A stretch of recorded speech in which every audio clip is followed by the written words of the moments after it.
Hey everybody, Bungzy here with another ultralight review on ultralight backpacking. Nobody wants to freeze to death, so no surprise that I am often asked for a recommendation on sleeping bags, and in particular which sleeping bag model or temperature rating to go for. If you haven't seen it already, I have a couple videos in my library already on my recommended choice in bags, which is hands down the lineup of elite quilts made by Katabatic Gear. Quite simply, they are more comfortable and warmer than any other bag or quilt I've tried. It's not even close, and they're super light. The more interesting question though, and the focus of this video, is which temperature rating or fill weight do I recommend? Let's jump in. Let me start with the obvious stuff. Stick with me if you think you've heard this all before, as I have some advice in a bit that I don't see floating around everywhere. Some of us sleep cold and some sleep hot. It isn't rocket science. You can figure this out in the comfort of your own bedroom. Do you have the AC blasting at night and still have an arm or leg hanging out? Or do you crank up the heat and sleep in head-to-toe fleece? Now, by no means are all bags and quilt makers' ratings reliable, but I find the Katabatic Gear numbers to be very accurate, and I can't say that for any other bag I've tried. As a point of reference, I sleep right in the middle, neither cold nor hot.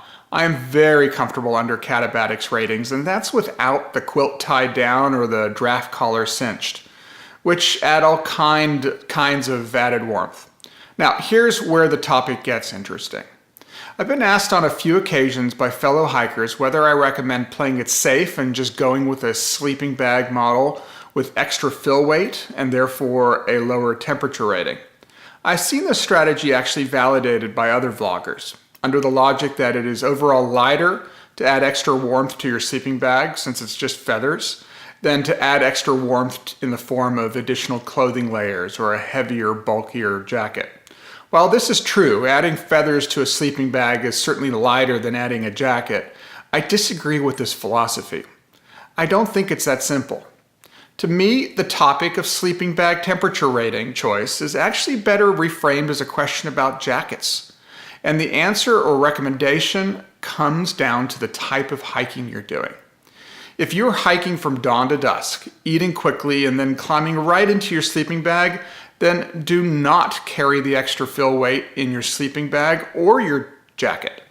You're spending very little time in camp before climbing into your bag. Your constant state of motion will keep you warm long enough. So a light to medium fill jacket is all you need when out of your sleeping bag, and you can sleep in your jacket if the temp dips below the rating of your bag. However, if you are arriving in camp several hours ahead of bedtime to explore, fish, read, hang with your buddies, whatever, then I recommend that instead of investing in a bag with more fill, invest in a jacket with more fill. You're not going to enjoy milling around if you're bordering on cold. You're going to end up inside your sleeping bag, bored and lonely, with the sun still up. The UL jackets that you see most hikers recommend, like the Ghost Whisperer or some of Patagonia's UL down and synthetic jackets, are great, but remember, most of the hikers recommending them are thru hikers. They hike, eat, and then pretty much go to sleep. These types of UL jackets will absolutely not keep you comfortably warm when just sitting or milling around in cold temps after your body temperature has dropped. So instead of investing your money and weight in a warmer and heavier bag, make that investment in your jacket. Carry a warmer jacket. So to sum it up, most conversations about recommending a sleeping bag temperature rating should really be reframed as a conversation about jackets and the type of hiking you're doing. Well, that's all the time I need. I hope I gave you something to think about. Please take the time to hit like and subscribe. I know you hear that all the time, but it makes a huge difference to us content creators. It's how you keep us going. So please take the time to click the Bungzy logo to subscribe. Thanks, and I'll catch you on my next ultralight review on ultralight backpacking. See ya.